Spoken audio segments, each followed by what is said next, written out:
আসসালামু আলাইকুম রহমতুল্লাহ বারকাত। শুভ আল খার আমার সকল দিদি ভাই বোনেরা। ছোট্ট একটা কথা বলবো ইনশাল্লাহ। তো সর্বপ্রথম আমি আল্লাহ দরবার শুকরিয়া আদায় করতেছি ইনশাল্লাহ, আলহামদুলিল্লাহ। এই জন্য শুকরিয়া আদায় করতেছি, আমি যে জায়গায় এসে বসেছি আজকে কথা বলতেছি, আমি এই জায়গায় প্রায় দীর্ঘ 6 মাস এসে বসতে পারি নাই সময়ের কারণে এবং প্রতিকূল আবহাওয়ার কারণে। যাই হোক, আল্লাহ পাকের রহমত, আল্লাহ পাকের অশেষ রহমত। পুনরায় এটা পরিবেশটা খুব সুন্দর, আর এই জায়গায় আইসিইউর মতো পিওর অক্সিজেন পাওয়া যায়। এখানে আসলে মাইন্ড এমনি ফ্রেশ হয়ে যায়। তো আজকে আমার কথা হলো এমন একটি চিরন্তন সত্য,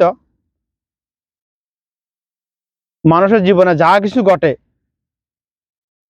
মানুষ যা কিছু চিন্তা করে, যা কিছু আশা করে, যা কিছু কল্পনা করে, অনেক কিছু ঘটে, অনেক কিছু ঘটে না, অনেক কিছু পায়, অনেক কিছু পায় না। তবে এমন একটা বিষয় আছে যেটা মানুষ চাইলেও পাবে, না চাইলেও পাবে। মানব জীবনে ঘটে যাওয়া এমন একটা ঘটনা আছে যেটা মানুষ চাইলেও ঘটবে, না চাইলেও ঘটবে। সেটা হলো মৃত্যু। মৃত্যু মৃত্যু চিরন্তন সত্য। আপনি চাইলে আপনার মৃত্যু হবে, না চাইলে মৃত্যু হবে আল্লাহ পাকের নির্দিষ্ট সময়ে। আল্লাহ পাক যখন চাইবে, অর্থাৎ এই দেহ থেকে রুহটা যখন আল্লাহ পাক বের করার জন্য আজরাইল আলাইহিস সালামকে নির্দেশ দিবে, তখন আপনার মৃত্যু হয়ে যাবে, আপনি যেখানে থাকুন। এখানে আরেকটা চিরন্তন সত্য কথা হলো, যার মৃত্যু যেখানে আছে, যে যে মাটিতে আছে, তাকে সেখানে যেতেই হবে। কিভাবে যাবে সেটা তার চিন্তা করার বিষয় না, তাকে আল্লাহ পাক নিয়ে যাবে ওখানে, যে কোনো উসিলা না উসিলায়। যার রিজিক যেখানে আছে তাকে সেখানে যেতেই হবে। তো আমার কথা হলো মৃত্যু নিয়ে, আমার প্রসঙ্গ হলো মৃত্যু নিয়ে, জন্য অন্যদিকে যাব না প্রসঙ্গ। মৃত্যু একটি চিরন্তন সত্য, যেটার উপর ইমান আনলেও ঘটবে, না আনলেও ঘটবে। যেটাকে ভয় করলেও ঘটবে, না করলেও ঘটবে। মৃত্যুকে ভয় করার কোনো লাভ নাই। পৃথিবীর কোনো আদম সন্তান কিয়ামত সৃষ্টির শুরু থেকে, বাবা আদম থেকে এ পর্যন্ত বাঁচতে পারে না, কিয়ামত পর্যন্ত বাঁচতে পারবে না মৃত্যু থেকে। বাঁচতে হবে, বাঁচার জন্য চেষ্টা করতে হবে কি থেকে? আমাদের জাহান্নাম থেকে। জাহান্নাম থেকে। আল্লাহুম্মা ইন্নী আউযু বিকা মিন আযাবিল কবর ওয়া আউযু বিকা মিন আযাবি জাহান্নাম ওয়া আউযু বিকা মিন ফিতনাতি মাসিহিদ দাজ্জাল ওয়া আউযু বিকা মিন ফিতনাতি মাহিয়া ওয়াল মামাত। আল্লাহুম্মা ইন্নী আজরিনা মিনান নার, আল্লাহুম্মা আজরিনা মিনান নার, আল্লাহুম্মা আজরিনা মিনান নার। আল্লাহ পাকের কাছে সবসময় কামনা করতে হবে, আল্লাহুম্মা ইন্নী আসআলুকা জান্নাহ, আল্লাহুম্মা ইন্নী আসআলুকা জান্নাহ ওয়া আউযু বিকা মিনান নার, ওয়া আউযু বিকা মিনান নার। হে আমার রব, হে আমার মালিক, তুমি আমাকে জান্নাতে প্রবেশ করাও, জাহান্নাম থেকে হেফাজত করো।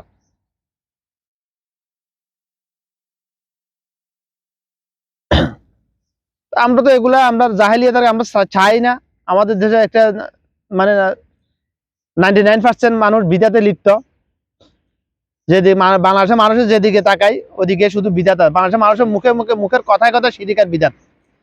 বাংলাদেশের মানুষের 99% মানুষের মুখের কথায় কথায় শিরিক আর বিদাত। বাংলাদেশের মানুষ ইমান আসে আর যায়, ইমান আসে চলে যায়, এটাই স্বীকার করে, এই হাদিসটাই মানে না। জানে বেচার সবাই শুনছে, কিন্তু এটার উপর ইমান নাই, অস্বীকার করে এই হাদিসে। ইমান যায় কেন? আবার ইমান ধরা সিমেন্ট ঢালাই করে দেওয়া, বিল্ডিং এর ফাউন্ডেশনের মতো।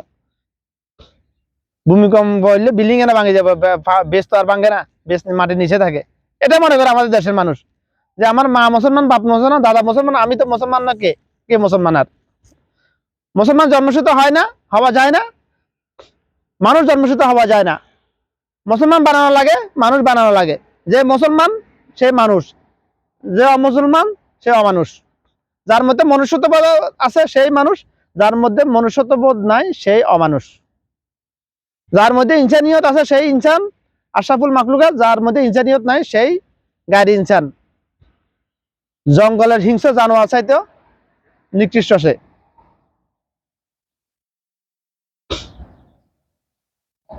যে আমার প্রসঙ্গ হলো মৃত্যু নিয়ে। আমরা অনেকে, আমরা যদি কথার প্রসঙ্গে মানে ঠাট্টা মস্করা করে হোক, যেভাবে হোক, হঠাৎ করে কাউকে বলি তুই তো মরে যাবি, সারল কাম সারছে, বাস। তুই কেমনে জানাই মরে যাবো? তুই কি গাইব জানোস নাকি? আর ভাই তুই মরবি না, কে মরবে ভাই? একদিন না একদিন তো তুই তো মরবেই, আমিও মরবো। তুই মরে যাবি, আমি কি বলেছি তুই কালকে মরে যাবি? আমি আসলে এই ধরনের কথা অনেককে বলেছি আমি জীবনে, আমি প্র্যাকটিক্যালি যেটা জানি না ওটা নিয়ে আমি কথা বলি না। আমি যেটা জানি না ওটা নিয়ে আমি কথা বলি না। যেটা জানি ওগুলো নিয়ে কথা বলার জন্য আমার এই একটা জীবন যথেষ্ট নয়। তো যেটা জানি না ওটা নিয়ে কথা বলার সুযোগ কোথায় আমার? আর নিজেকে প্রমোট করার জন্য আমি কথাগুলো বলতেছি না। আমি বিয়ে ব্যবসার জন্য কথাগুলো বলতেছি না। আমার কথা কয়জনে শুনতেছে? যদি আল্লাহ চায় আমার কথাও একসময় লক্ষ লক্ষ কোটি কোটি মানুষ শুনবে। আমার কথা কে শুনলো কে না শুনলো, কে মানলো না, এটা আমার দেখার বিষয় না। আমার দায়িত্ব হলো কথা বলা।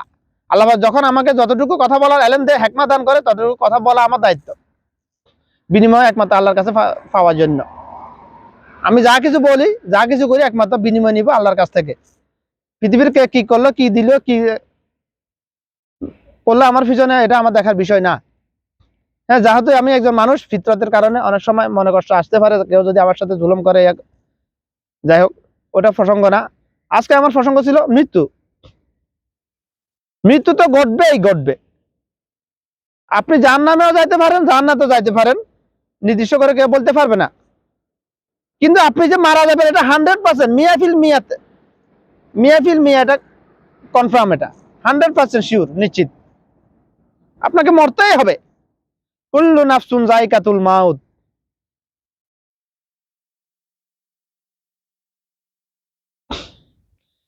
একটি শব্দের টেন্স, সেন্টেন্স, প্রিপোজিশন, ভার্ব, যেরকম ইংলিশে এরকম গ্রামার আছে, আরবিতেও এরকম একটা শব্দের উচ্চারণগত ভিন্নতার কারণে এটার অর্থ ভিন্ন ভিন্ন হয়। First tense, present tense, future tense, এরকম শব্দ উচ্চারিত হয় আছে। তো যাই হোক, আমি ওইদিকে গেলাম না। আমার কথা নিয়ে কে ফেরকাবাজি করতেছে না করতেছে আমার দেখার বিষয় না, তাতে আমার কিছু যায় আসে না। কারণ যার সন্তান একটা ফিতরত হলো, কোরআন হাদিসের কথা শুনলে ফেরকাবাজি করবে, বিদ্রুপ করবে। এটা হচ্ছে যার সন্তানের একটা নিকৃষ্ট ফিতরত। আমি বলতেছি না যারাই কোরআন হাদিসের বিরোধী সবাই যার সন্তান, এটা না। তবে যার সন্তান একটা ফিতরত হলো, কোরআন হাদিসের কথা শুনলে ওগুলো নিয়ে ঠাট্টা উপহাস করে, ব্যঙ্গ করে। তো এরকম অনেক ঘটেছে আমার সাথে চীনা জানার মধ্যে। পরবর্তী যখন আমি প্রমাণ দিয়েছি তারা অফ হয়ে গেছে। তো আমার প্রসঙ্গ নিজেকে প্রমোট করা নয়, আমার প্রসঙ্গ মৃত্যু নিয়ে। মৃত্যু আপনাকে মৃত্যু হবে হবে, আপনি চাইলেও হবে, না চাইলেও হবে। মৃত্যুর উপর আপনার ইমান আনলেও হবে, না আনলেও হবে। কারণ মৃত্যু মানুষের হক। কুল্লু নাফসুন যায়কাতুল মউত। প্রত্যেক প্রাণী মৃত্যুর স্বাদ গ্রহণ করবে। ইংরেজি একটা প্রবাদ আছে, ম্যান ইজ মর্টেল, অর্থাৎ মানুষ মাত্র মরণশীল। আর আসলে ওটা হচ্ছে হারামজাদাদের, ইহুদি নাসারাদের প্রবাদ, ম্যান ইজ মর্টেল। আরে মানুষ মাত্র মরণশীল নয়, প্রাণী মাত্রই মরণশীল, অর্থাৎ যার মধ্যে প্রাণ আছে। এখানে একটা আপনারা গাছ দেখতেছেন, এখানে আশপাশে অনেক গাছ, এগুলোর মধ্যে প্রাণ আছে। অর্থাৎ যেখানে প্রাণ আছে ওখানে মৃত্যু আছেই আছে, ঘটবেই ঘটবে। পৃথিবীতে এমন কোন গাছ আছে যে বাবা আদম থেকে ওটা লাগানো ছিল এখনো আছে? এরকম নাই।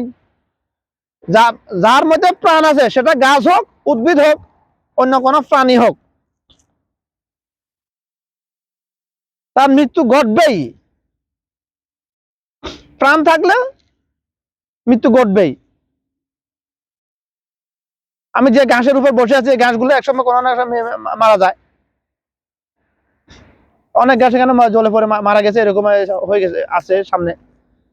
এখন শীতকাল, তারপরেও যেহেতু তাদের প্রাণ আছে, তো যেহেতু আমার মধ্যে প্রাণ আছে, আমার তো মৃত্যু ঘটবে এটা। কিন্তু আফসোসের বিষয়, আমরা মরণকে ভয় করি, জাহান্নামকে ভয় করি না। আজকে আফসোসের বিষয়, আমি শুধুমাত্র একটি কারণে আমি আজ থেকে প্রায় 5 বছর আগে যখন কোরআন হাদিসের এলেম গ্রহণ করা শুরু করেছি, কয়েক মাস এলেম গ্রহণ করার পরে, এলেম তো আসলে 5-6 বছর না, এলেম গ্রহণ করা শুরু করেছি জন্মের 4 থেকে 5 বছর পর থেকে, দুনিয়াতে আসা 4 থেকে 5 বছর পর থেকে। আল্লাহ পাকের অশেষ রহমত, বয়স 4-5 বছর বয়সে যা শিখেছি, কোন একটা শিক্ষা আমার মেমোরি থেকে ডিলিট করে নাই আল্লাহ পাক। এটা আল্লাহ পাকের অশেষ রহমত আমার উপর।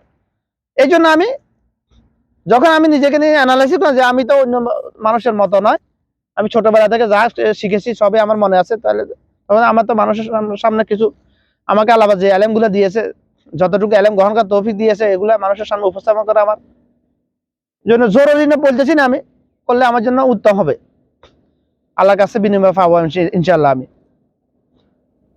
কিন্তু আফসোসের বিষয় হলো, যখনই আমি গভীরভাবে কোরআন হাদিসে ইলম গ্রহণ করা শুরু করেছি, তখন যেদিকে তাকাই ওইদিকে দেখতেছি শুধু মানুষের শয়তান, আমি যেদিকে তাকাই ওইদিকে শুধু মুনাফিক দেখি আমি। তখন আমার মনে একটা ভয় ঢুকে গেল, হায় আমার কাছে এরকম কেমন মনে হইতেছে, শয়তান নাকি আমার কলা অচা দিতেছে নাকি? নাহলে আমি সব খারাপ আমি ভালো, এটা তো হতে পারে না, এটা তো হতে পারে না। সব একদিকে আমি অন্যদিকে, এটা তো হতে পারে না। তার মানে আমি খারাপ। মেজরিটি ভাগ যেখানে ভালো, সেখানে একদিকে যেখানে মেজরিটি ভাগ আমি অন্যদিকে, তাহলে আমি খারাপ, আমি সংখ্যালঘু। তখন আমি ভয়ে আমি কোরআন হাদিসে ইলম গ্রহণ করা বন্ধ করে দিয়েছি, প্রায় 2 বছর 3 বছর মাঝখানে বন্ধ করে দিয়েছি। তো অবশ্যই আল্লাহ যখন আমাকে ইলম দিয়ে দান করে বুঝতে সক্ষম হলাম আমি, না এটাই চিরন্তন সত্য, মানুষে খারাপ হইতেছে, মানুষ খারাপ হবেই, কারণ মানুষ খারাপ হবে এই জন্য তো কিয়ামত হবে। মানুষের ঈমান নষ্ট হয়ে যাবে এই জন্য মানুষের মধ্যে জাহেলিয়ত বেড়ে যাবে, মূর্খতা বেড়ে যাবে। আল্লাহ রাসূল সাল্লাল্লাহু আলাইহি ওয়াসাল্লাম কিয়ামতের উপরে জাহেলিয়ত বেড়ে যাবে। এটার ব্যাখ্যা 2 প্রকার। জাহেলিয়ত বলতে যে কিছু জানে না, মানে না, সে এক ধরনের জাহেল। এখানে অন্যতম জাহেলিয়ত আল্লাহ রাসূল স্পেসিফিক ভাবে যাদেরকে নির্দেশ করে এই কথাটা বলেছে জাহেলিয়ত, জাহেল যারা, যে তাদেরকে, সে জাহেল কারা? যারা অনেক কিছু জানে, কোরআন হাদিসের অনেক কিছু জানে কিন্তু মানে না, ঈমান নাই। যারা মুখে মুসলমান, মুসলিম ম্যান ফাম মা মুসলিম ম্যান কলব, তারা মুখে মুসলমান কিন্তু অন্তরে মুসলমান নয়। অর্থাৎ কথায় মুসলমান, প্র্যাকটিক্যাল মুসলমান নয় তারা। আমাদের কথায় মুসলমান হলে জান্নাতে যাওয়া যাবে না, জাহান্নামে যাওয়া লাগবে, নাউজুবিল্লাহ। আমাদের হতে হবে প্র্যাকটিক্যাল মুসলমান। আখলিস দীনাকা ইয়াকফিকাল আমালুল কালিল, তোমার ঈমানকে খাঁটি করো, আলফা আমলই নাজাতের জন্য যথেষ্ট হবে। ইন্নামাল আমালু বিন্নিয়াত, হাদাসান ওমর ইবনে খাত্তাব রাদিয়াল্লাহু তাআলা আনহু কাল রাসূলুল্লাহ সাল্লাল্লাহু আলাইহি ওয়াসাল্লাম ইন্নামাল আমালু বিন্নিয়াত, হাদিস নাম্বার 1, অধ্যায় নাম্বার 1, বুখারী শরীফ 1 নাম্বার হাদিস। প্রত্যেক কাজের ফলাফল নিয়তের উপর নির্ভরশীল। কেন নিয়তের উপর নির্ভরশীল? যার মুখে যেটা, কলবে যেটা, মুখে সেটা যদি হয় সে কামিয়াব। যার কলবে একটা, মুখে আরেকটা, সে কামিয়াব নয়।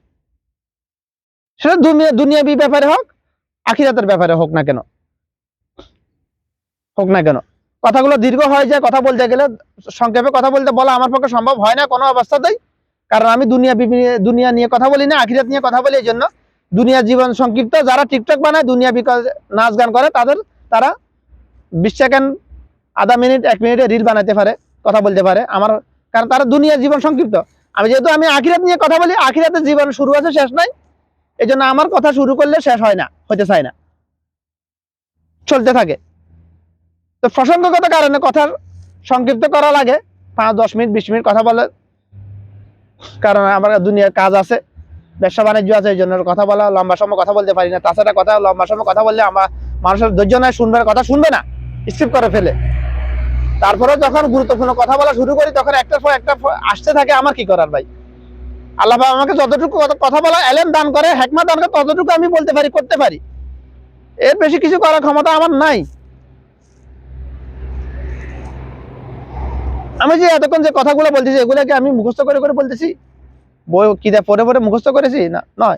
না, এগুলো আমি কি রিহার্সাল করেছি? নয়, এরকম নয়। তো নিজের নিয়ে প্রমোট করার জন্য কথাটা মাঝখানে বললাম না, তার কাছে কেউ করবেন না। যাই হোক, আমার প্রসঙ্গ ছিল কি? মৃত্যু। আপনাকে মৃত্যুর স্বাদ আলিঙ্গন করতে হবে, গ্রহণ করতে হবে। মৃত্যু আমার হক ভাই, মৃত্যু আমার হক। একজন মুসলমানের সারা জীবনে তামান্না কি? আল্লাহর সান্নিধ্যে যাওয়া, আল্লাহর সাথে সাক্ষাৎ করা। এখন আমার মৃত্যু যদি না হয়, আমি আল্লাহর সাথে সাক্ষাৎ কিভাবে করব? আল্লাহর সাথে সাক্ষাৎ